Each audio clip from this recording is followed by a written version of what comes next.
So thank you for making time to speak with me today. I appreciate that, Ian. And if we could just start by having you tell me a little bit about your interests in the emotional experiences of learning in general. Hello, kitty cat. um, yeah, I mean, I grew up in a household with a mom who was a psychologist and a dad who was a school principal. So these were topics that were, often at the dinner table with us as they debriefed their day. But more specifically, after grad school in ed tech at Concordia, I got my first real instructional design job working for the Canadian Space Agency, and that was doing training for the big robot arm on the space station. So astronaut training, and it's using simulation to recreate that environment and have them go through the procedures of this very tricky instrument that they're using to build the station. Anyway, we're talking about really hyper competent learners, super learners, and I watched one of them one day smash the arm into the station, and which would have been a disaster if it hadn't been simulated. And it was something he had done earlier that day or something very similar. So there was no real good reason as to why it happened. It wasn't a lack of skill or knowledge. And when we debriefed it later on, he said something to the effect of, well, I just, I wasn't in the zone. And everybody sort of nodded, and I went, "Oh, what is this zone? What are you what are you talking about?" But I didn't bring it up. But I got a chance to talk more about it with my wife's cousin, who was an Olympic swimmer, and where we were talking. We always were interested in talking training stuff, and he talked about this as well. He talked about training to get in this, in this zone. Um, and he talked about it as being the state with incredible deep focus and low anxiety, and a place where his skills just could be executed fluidly. Mm. And that resonated as something I think we all have access to and have experienced at different times, whether it's on the dance floor at a wedding or something, or if you're, I don't know, running or drawing or playing music, or we've all had some taste of this thing. But I thought it was exciting because this apparently is where some really good performances happen. So I guess that's kind of the background of my interest to get here. Yeah. Perfect. Thank you, Ian. And then without revealing too much, because we Yeah. want everybody to go ahead and read the chapter, Oh yeah. can you just talk a bit about how you approach that idea of the emotional experience and the zone in your chapter? Yeah. So I broke it into three sections. The first two are really about getting into that zone and also about falling out of it. So the first part, and I really wanted the chapter for myself, at least as a learning experience, to be a way to survey the field of what was happening in terms of emotions and learning, because my background has really been in simulation based training for, well, things like Canada Arms and all the way down to submarines and everything in between. But it's always focused on the skills and the knowledge, and we kind of touch on attitudes. But this whole thing about the emotion, the affect of that moment has always been um, kind of left as an afterthought. And whereas, in sports psychology, this field I didn't really know anything about, 25 years ago, they were the same. They didn't ever talk about these things. But now they've really acknowledged that that affective state impacts performance, and therefore should be formally trained, as just as you train your body physically to get into that state, that ideal performance state that they call it. So should you also train yourself to for the head game and the heart game. And so I really enjoyed looking at sort of how they do that. It's a very personal thing. This ideal performance state is sometimes seen as somewhere between sleep and panic. It's just the right level of stimulation for you, because everybody's different, and for the task at hand. And so they really, it was interesting to see how they experiment with different things. They use tools like visualization to really experience the thing before it happens, including the feelings. They talk about using mantras, self-talk, to make sure that you've got the right messages in your head, and using breathing techniques to manage level of stress, and even music to help set the pace and set the mood. And so yeah, these are all emotional regulation techniques that they're using to help them, get in that zone. And then the flip side of that, I got to look at when the zone is disrupted. And I looked at the one example that's in there is about the European Aviation Authority. When they did a study where they realized that a majority of accidents and incidents would have had better outcomes if the pilots had been in a better state.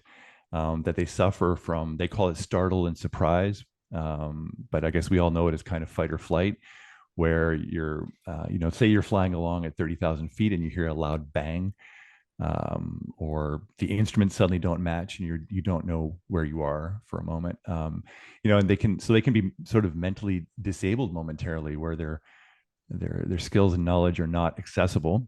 Long-term memory is shot. They can hyper focus on one thing and lock out everything else, or scatter focus, where they can't even lock on to anything to start building their awareness, the negative self-talk, and all these things. So all these factors that can lead to them basically not performing the way that they were trained to, and that they seem to do well in their performance checks back in simulators and in flight training.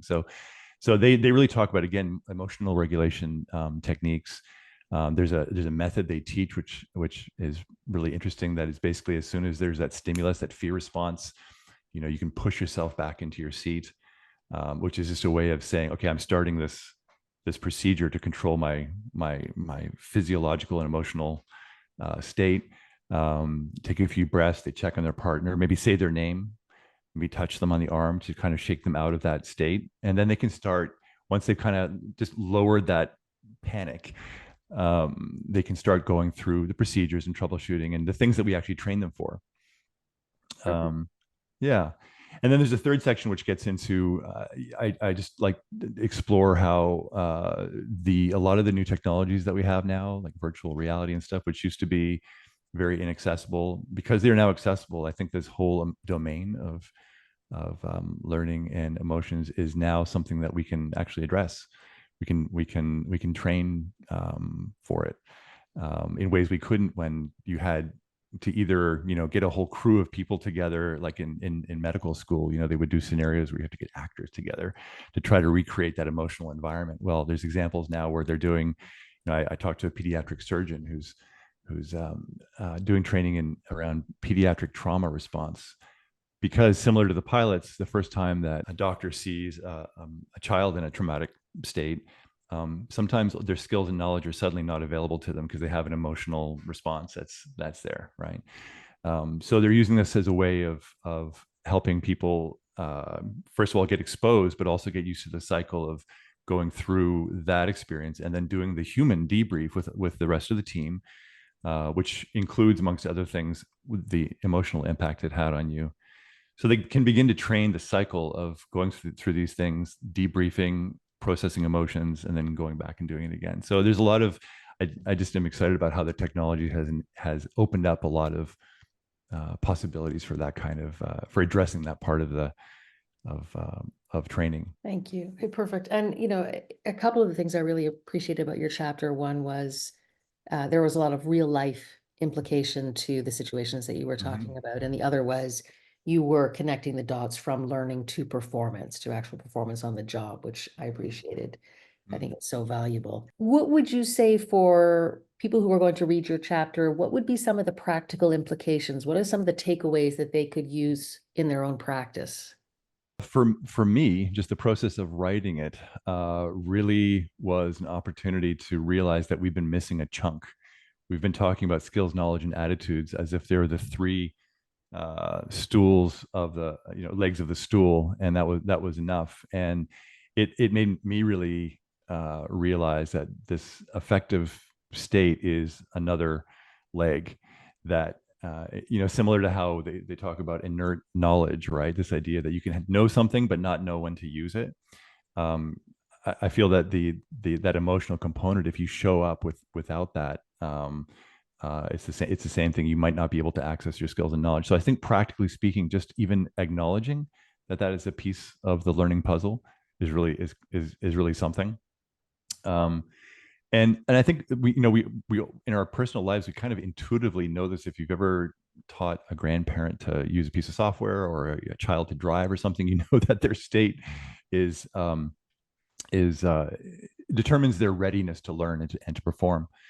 Um, in the article itself, practically, I tried to sort of tie some of this concept of ideal performance state to Bandura's self-efficacy model, right? Which is your belief in a moment that you're going to be able to actually do what you want to do. And I think there's some nice parallels in there to consider. So things like seeing other people like you do the thing that you're about to do and seeing them achieve it, increases your feeling that you'll be able to do it. The verbal encouragement part, which is all part of good coaching already, but acknowledging that things are hard as well. So even in the pilot example I gave, one thing they did is try to destigmatize the freezing, right? That yes, you're a pilot and you're super capable, but people freeze and it happens. And incorporating a lot of the stress management techniques. So I think that whether you're flying an aircraft or you're working at a burger joint, you're going to encounter stressful situations. And until now, I feel, at least in the field that I've seen, we've not acknowledged these very much, because we figure you're just going to we'll train you for that moment when you start performing, but then there's this gap between the moment that, I don't know, a customer shouts at you or and when you actually get to use your skills. So I think just a sensitivity to bringing some of these elements in, creating the conditions where people can function well and avoid getting knocked out. So I do sprinkle some of those types of tips throughout the article. Perfect. Thank you, Ian, so much. I really appreciate that.